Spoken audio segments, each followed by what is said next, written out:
13주차 3강 연애 실무 강의 진행합니다.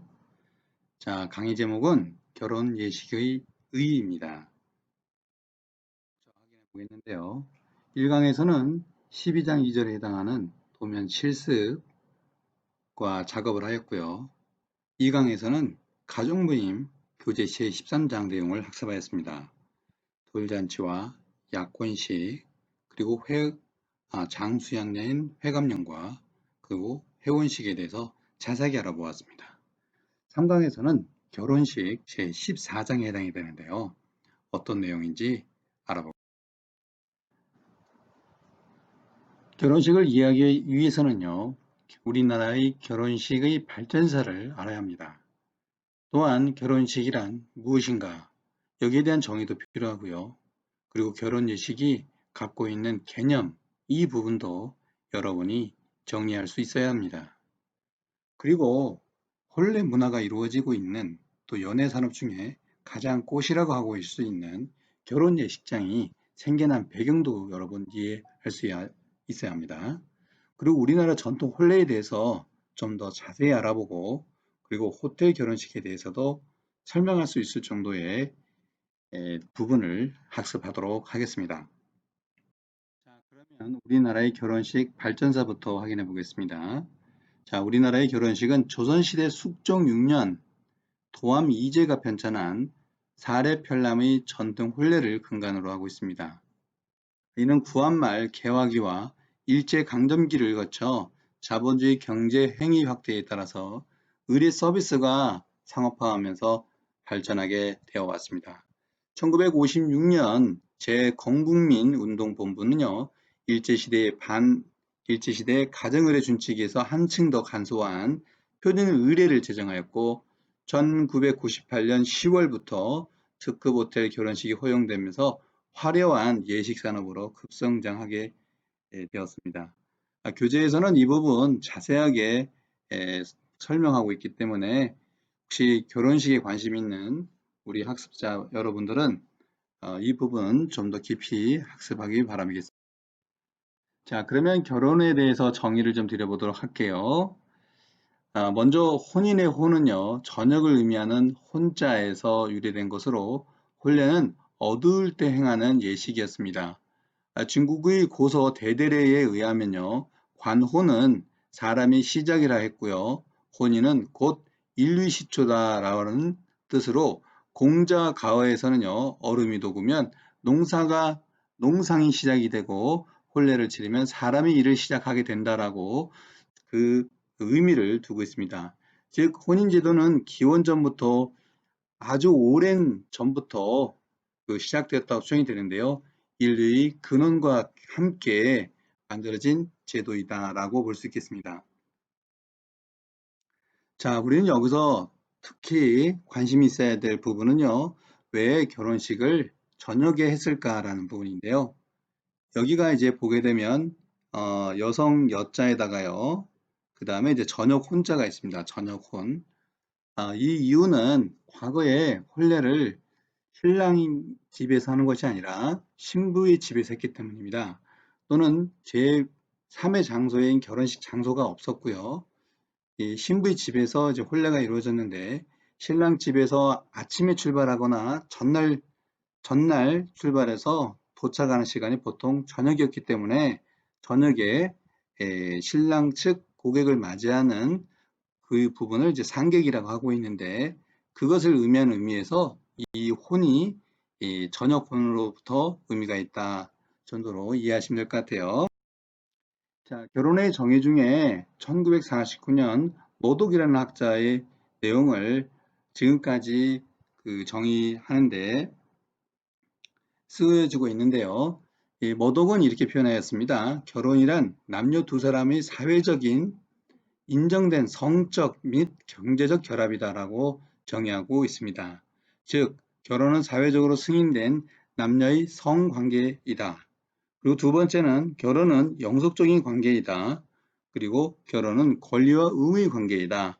결혼은 전인격적 관계이다라고 정의함으로써 이 사회적으로 공인된 성적과 부부의 경제적 결합이다라고 정의하고 있습니다. 그래서 이러한 결혼의 그 정의를 에서 찾는 의의를 보게 되면요. 첫째, 결혼은 성적 유사인 결합을 의미하고요. 이는 일부 일처의 관계를 이루는 것을 내포하고 있습니다. 둘째는 사랑으로 결합되는 고유한 정신적 관계를 갖는 것을 말하고요. 그리고 셋째는 가정이라는 하나의 공동사회 생활을 하게 된다는 것입니다. 그리고 넷째는 관습, 도덕, 법률 등 사회의 종합적인 규범적인 제도를 따른다는 것이고, 따라서 결혼에 대한 이 혼인은요, 호적법에 의해서 신고함으로써 그 효력이 발생되고, 법률 제811조 1항 및 2항에 의해 신고 당사자 쌍방 그리고 성년 2명의 증인이 서면으로 연사하여 혼인이 이루어진다라고 이렇게 관습적인 정의와 그 다음에 법률적인 정의를 예, 말씀을 드립니다. 자, 이러한 보게 되면 이제 혼례가 이루어지는 이 혼례의 의미를 찾아보도록 할게요. 우리나라의 혼례란 전륜 남녀가 하나로 합침으로써 위로는 조상에게 제사를 지내고요. 아래로는 자손을 후손에 존속시켜 조상의 대가 끊기지 않게 하기 위해서 지르는 혼인이 예다, 결혼하는 예의다라고 정의하고 있습니다. 즉, 개인의 입장에서는 성인식과 같은 의미를 갖고 있고, 가족에게는 가족 구성원을 새로 맞이하는 의례다라는 부분을 의미하고 있고요. 가족의 증식과 번영을 예측한다는 의례이기 때문에 관혼상제 중에서 가장 중요한 사회적 의미를 갖습니다. 옛사람들은요, 혼인을 일러 인류 도덕의 시원이며 만복의 근원이라고 했습니다. 시원은 이제 그 인류 도덕이 시작되는 근본이다라는 의미이고요.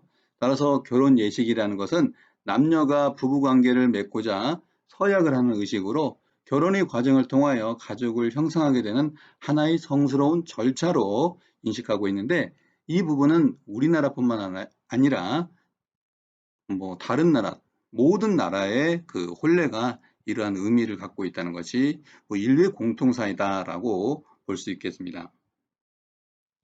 자, 이러한 부분에서 보게 되면 연애 실무와 관련된 결혼 예식장의 의미를 보게 되면요. 먼저 예식장의 사회적 기능은요. 첫 번째, 두 사람의 관계를 여러 친지들에게 공고히 하는 성스러운 장소이다라는 부분이고요. 둘째는 두 남녀 간의 정상적인 결혼 관계를 인정하는 종교적 의식을 수반하는 장소, 또는 셋째, 예식장은 임대료의 수수료를 받고 혼례 식장을 제공하는 곳이다라고 이야기를 할 수 있겠습니다. 자, 여기서 말하는 종교적 의식은 종교적 의식이 이루어지는 성당이나 교회, 그 다음에 종교적 시설이라고 볼 수 있겠고요. 그 다음에 예식장은 이런 수수료를 임대함으로써 혼례식장을 제공하는 곳이다라는 부분으로 그 사회적인 기능을 말씀을 드릴 수 있겠습니다. 자, 그래서 예식장을 넓은 의미로 본다면 결혼이 성스럽게 행해지는 장소다라고 할 수 있겠고요. 여기에는 기존의 예식장과 그 다음에 종교기관인 교회, 성당, 절 등 외에도요. 최근에 유행하고 있는 호텔 예식, 그 다음에 고급 웨딩홀, 컨벤션 센터와 공공기관의 강당 혹은 특별한 야외 장소 등도 사회적 결혼식 장소로서 예식장이라고 할 수 있겠습니다. 즉, 이 혼례가 가능한 모든 곳은 성스러운 곳은요, 다 결혼 예식장이다라고 이야기할 수 있겠습니다.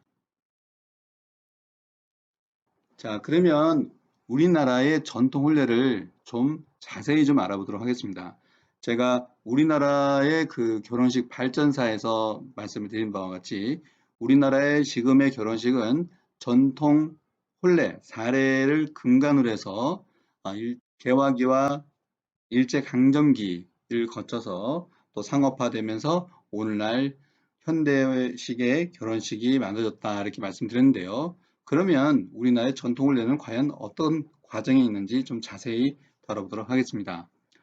개화기부터 근대식 결혼식이 유행하면서 1970년대 초반까지 간간히 진행되어 온 우리나라의 전통 관혼상제의 사례 혼례제는요. 중국 송나라 주자가래의 육례를, 그러니까 사례는 네 개의 예를, 의식을 갖추는 거고 말하는 거고요. 주자가래의 육례는 6단계의 그 예식을 말하는 겁니다. 우리나라 실정에 맞게 수정한 전통 혼례, 즉 사례인데요. 조선시대 숙종 6년 때 도암 이재 선생이 편찬한 사례편람, 의혼과 납체, 납회, 친형인, 이 부분은 우리나라 전통 혼례 의식의 근간이 되고요.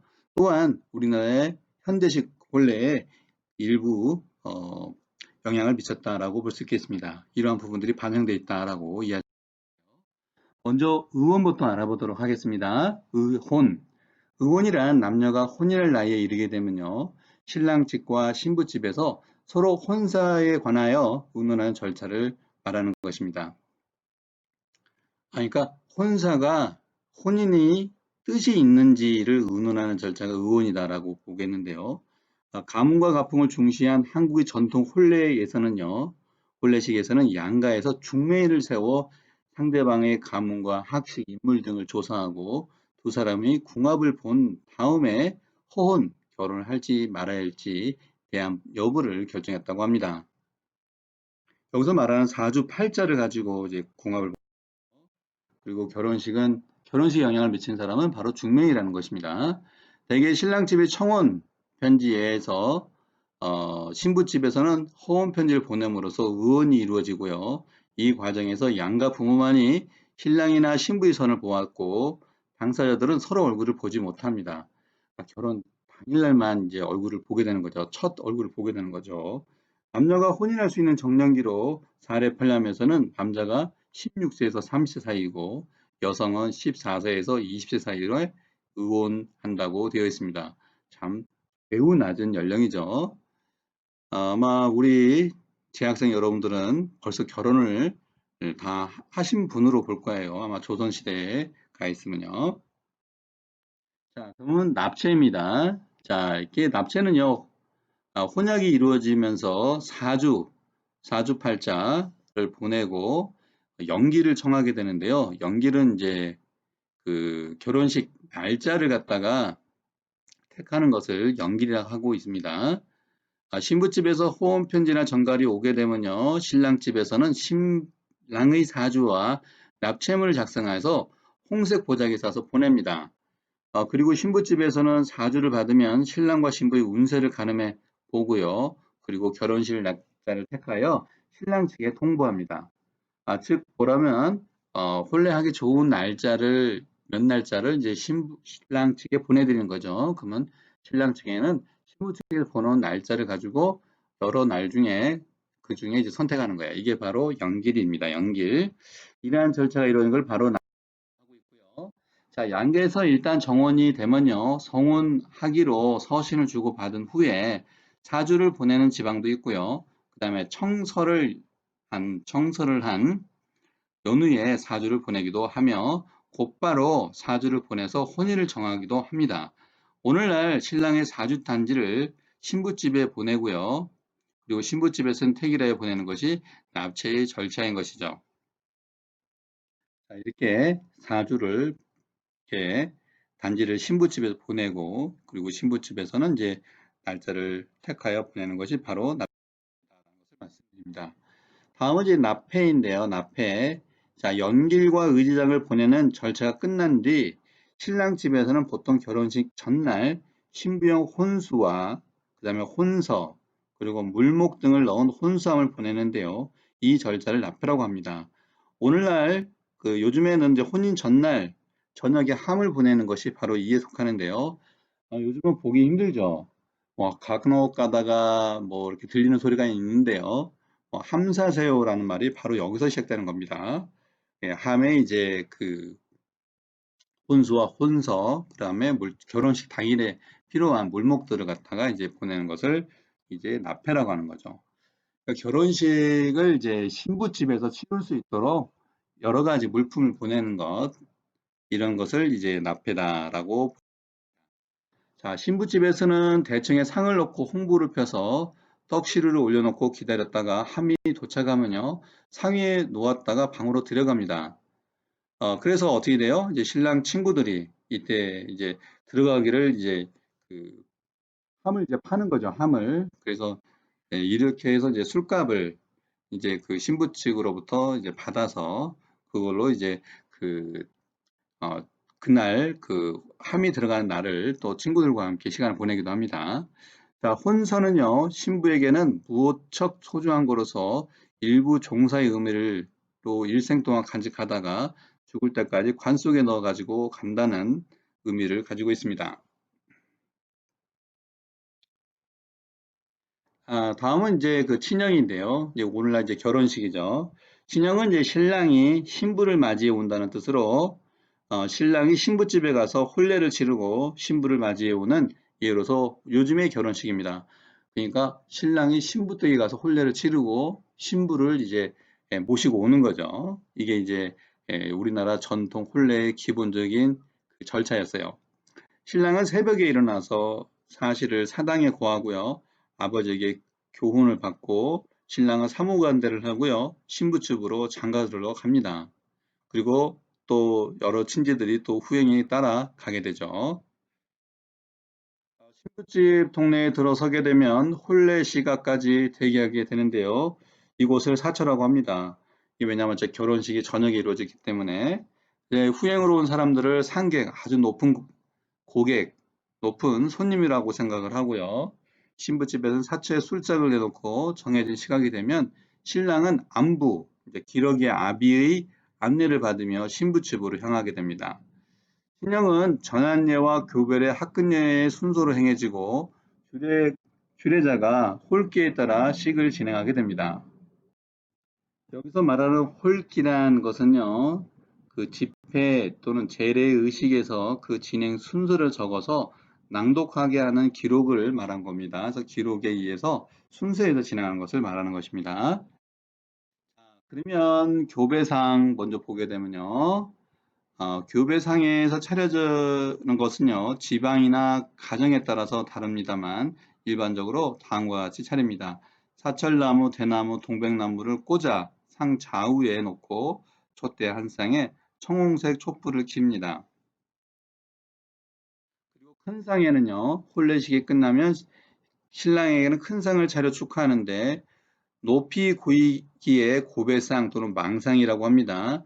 이 큰 상은 신랑 신부가 나란히 받았다가 물 내리면, 그러니까 물리면 채롱 이게 버들 상자나 고리짝 같은 것인데요. 이 채롱에 담아 신랑을 데리고 왔던 상객, 그러니까 대개 보게 되면 신랑의 삼촌이나 친척 어른이 돌아갈 때 시댁에 같이 보내는 것을 이제 봉송이라고 합니다.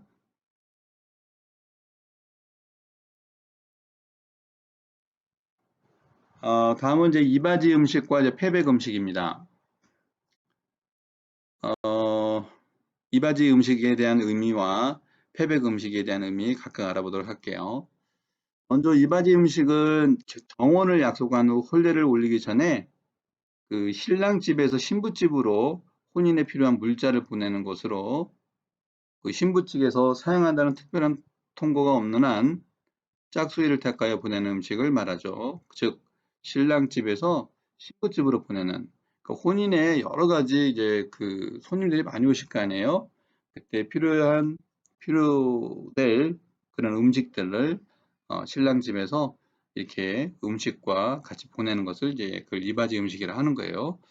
또한 신부 집에서 답례로 이바지 음식을 보내기도 했어요. 그러니까 왜냐하면 그 잔치를 치렀기 때문에 또 그 신랑 댁에도 음식을 보내는데, 그러니까 보내는 음식을 이바지 음식이다라고 이해하면 되겠어요. 근데 신랑 댁에서 보내는 것은 모두 보냈으나 신부집에서는 이제 의무적은 아니었다는 내용이 있네요.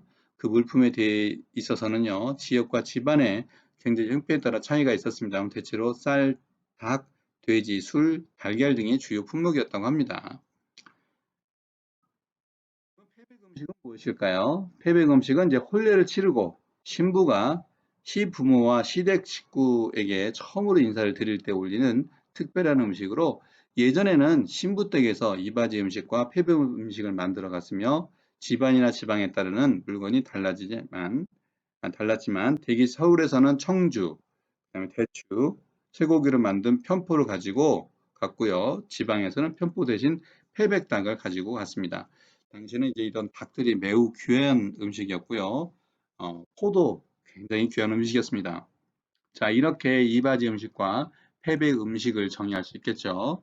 자, 그래서 이런 의미에서 그 결혼식 혼례의 패백 음식은 신부 댁에서 이제 신랑 그 어른들께 인사드리는 것으로서 그 의미를 갖고 있기 때문에 관례적으로 보게 되면 신부 측에서 그 패백 음식의 비용을 다 부담했습니다. 하지만 결혼식장에서 이루어지다 보니까 실제로 보게 되면 신랑 측과 신부 측이 같이 이 비용 부담을 해야 되는 것인데 이럴 경우에는 그 신랑 댁만 이제 그 신랑 댁 어른들만 인사를 받는 것이 아니고 신부 댁도 같이 인사를 똑같이 받아야 될 부분이 있지 않나라는 것도 충분한 설득력이 있다고 봅니다. 이제 결혼식을 이제 하게 되면 이런 그 패백 음식이 들어가는 비용 때문에 신랑 측하고 신부 측하고 이제 뭐 이야기를 하게 되는데 뭐 돈 가지고 이야기하다 보면은 서로 얼굴 붉히는 사례가 있습니다. 그래서 웨딩 이제 이런 그 연예 기획자 또 웨딩 상담자 같은 경우는 이런 부분들을 잘 양가의 그런 입장들을 잘 듣고서 조정해 줘야 될 필요가 있다고 말씀드립니다. 자, 마지막으로 이제 호텔 결혼식이죠. 참 많은 내용을 다루고 있습니다. 결혼식이요. 사실은 결혼식만 가지고서도 한 학기를 다룰 수가 있었는데, 짤막하게 여러분께 말씀을 드리는 것이고요. 교재에 보게 되면 360페이지에 보게 되면요. 우리 전통 혼례에 대한 그 친형례, 교배례, 합근례, 그 다음에 송혼례와 그 다음에 예필, 첩상 등등 많은 내용을 다루고 있습니다. 어, 연애 실무의 특성상 이 정도로 전통 혼례를 마치고요. 다음 호텔 결혼식으로 가도록 할게요. 자, 호텔 예식의 특징.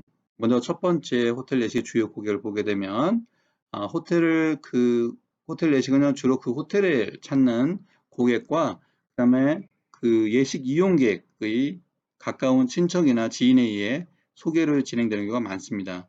2002년 결혼 예식 이용객의 선택 속성과 지각 만족에 관한 연구에 따르면요.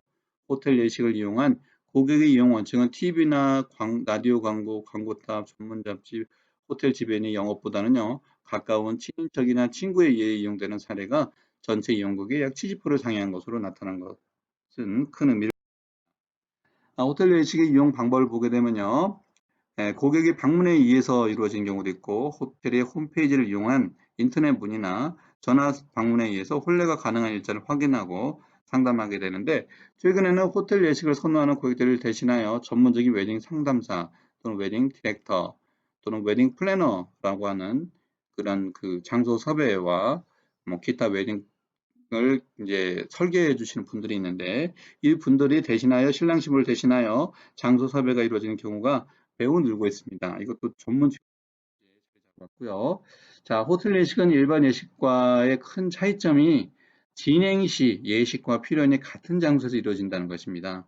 일부 고급 예식장이 호텔 예식과 같은 형태를 취하고 일부 호텔에서는요 예식장과 필연장을 분리하여 진행하기도 합니다만 대다수의 이제 고급 호텔, 뭐 5성급, 4성급 호텔들은 같은 장소에서 결혼식이 이루어집니다. 그러다 보니까 어떻게 돼요?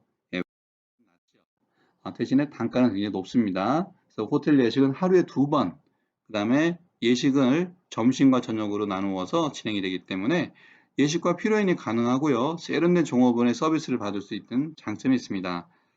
호텔마다 예식 진행에서 다소 차이가 있긴 합니다만 대체로 고객이 특별한 진행 연출을 의뢰하지 않는 이상 다음과 같은 결혼식과 피로인이 1, 2부로 나누어 진행이 됩니다. 결혼식 식순과 피로인 식수는요. 교재를 참조하시면 되는데 363페이지에 보게 되면 결혼식 식순이 있고요. 그리고 324페이지에 필요한 식순이 있습니다. 그리고 결혼식 시나리오가 현재 잡혀져 있네요. 결혼식 시나리오는 365페이지에 되어 있습니다.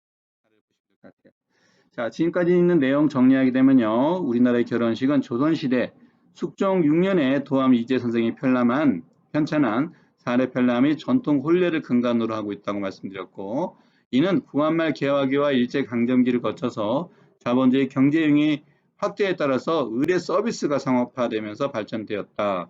그리고 1950년 제 건국국민운동본부에서 일제시대의 가정의뢰 준칙을 좀 더 간소화하게 되면서 표준의뢰를 제정하여 1998년에 이르러서 10월에 특급 호텔 결혼식 허용되면서 화려한 예식산업으로 급성장하게 되었고 오늘날 연예산업의 가장 큰 부분을 차지하고 있다는 것을 말씀드립니다.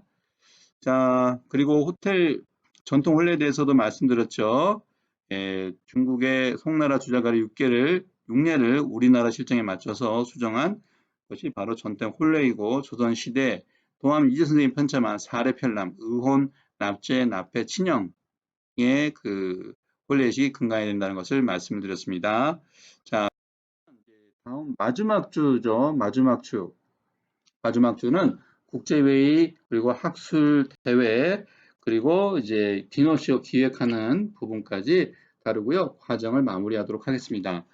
이번 13주차 강의도 여러분 열심히 들어서 고맙고요. 비대면 수업인데도 불구하고 여러분들 그래도 나름대로 시간 내서 열심히 학습에 동참해 주시고 과제를 열심히 제출해 주셔서 고맙습니다. 자, 여러분의 건강과 그 다음에 또 한 주를 또 행복하게 보내시기를 기원드리며 다음 주에 뵙겠습니다. 여러분 감사합니다.